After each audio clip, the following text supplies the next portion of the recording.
ఇక పంచాయతీ కార్మికుల సమ్మెకు ఎండ్ కార్డు పడింది. డిమాండ్లపై సర్కార్ ఓకే చెప్పింది. సమస్యల పరిష్కారం కోసం కమిటీని నియమించింది. 2 నెలల్లో సమస్యలను పరిష్కరిస్తామని హామీ ఇచ్చింది ప్రభుత్వం. ప్రభుత్వ హామీతో 44 రోజులుగా కొనసాగిస్తున్న సమ్మెను విరమిస్తున్నట్లు ప్రకటించారు కార్మిక సంఘాల నేతలు. ప్రభుత్వంతో పంచాయతీ కార్మిక సంఘాల చర్చలు సఫలమయ్యాయి. Panchayati Raj minister KTR, CPM, CPI ఎమ్మెల్యేలతో కార్మిక సంఘాల నేతలు చర్చలు జరిపారు. కనీస వేతనాలతో పాటు ఉద్యోగ, ఆరోగ్య భద్రత కల్పించాలనే కార్మికుల డిమాండ్పై సమావేశంలో ప్రధానంగా చర్చ జరిగింది.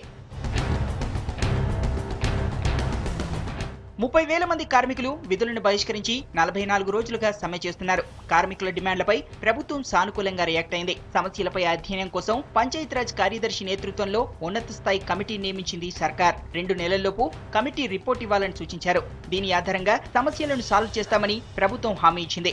గ్రామ పంచాయతీలు తమ ఆదాయంలో 30% వరకు మాత్రమే వేతనాలకు ఖర్చు పెట్టాలి అనే ఒక పరిమితి ఏదైతే ఉండిందో ముఖ్యమంత్రి గారు ఇప్పటికే సహృదయంతో స్పందించి ఆ 30%ని 50%కి ఆ పరిమితిని సడలిస్తూ ప్రభుత్వం నిర్ణయం తీసుకున్నది అని చెప్పి ఇప్పటికే ప్రకటించి ఉన్నారు.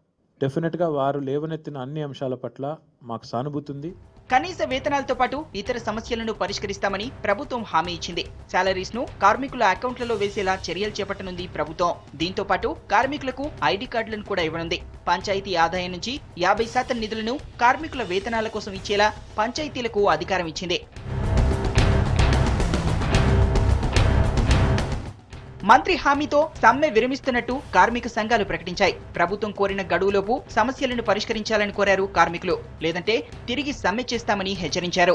ఈ సమ్మె పోరాటాల ఫలితంగానే ప్రభుత్వం సీరియస్గా ఆలోచించి 30%గా ఉన్నటువంటి ఈ వేతనాల చెల్లింపు నిబంధనని 50%గా పెంచుతున్నట్టు దాన్ని ప్రకటన చేయడంతో పాటు వెంటనే దానికి సంబంధించినటువంటి ఉత్తర్వులను కూడా విడుదల చేసేలాగా ఇప్పుడే దాని ఉత్తర్వులను కూడా ఇస్తామని చెప్పేసి మంత్రి గారు ప్రకటించడం జరిగింది.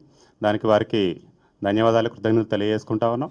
కార్మికుల సమస్యలపై ప్రభుత్వం ఇచ్చిన హామీలను నిలబెట్టుకోవాలని కోరుతున్నారు వామపక్ష నేతలు.